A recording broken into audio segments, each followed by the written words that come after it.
Kas ir vērtīgākais, ko tu kādam jebkad esi uzdāvinājis?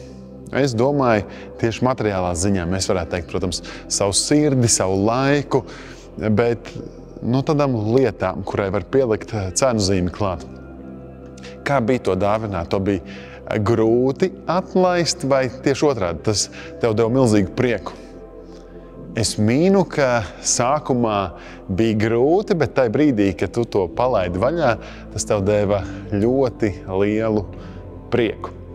Šajā svētdienā es gribu runāt un domāt kopā ar jums par dāvināšanas prieku, par to, ka mēs esam aicināti būt par svētību, jo mēs esam tik daudz saņēmuši.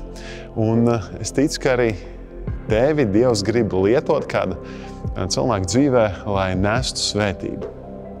Tādēļ uzaicinu šajā svētdienā uz dievkalpojumiem Matejā gan 9:30, gan 11:30, lai būtu, lai domātu un lai ļautos, ka Dievs veido tevi un ļauj tev būt par pozitīvu ietekmi sabiedrībā. Tiekamies šajā svētdienā Matejā.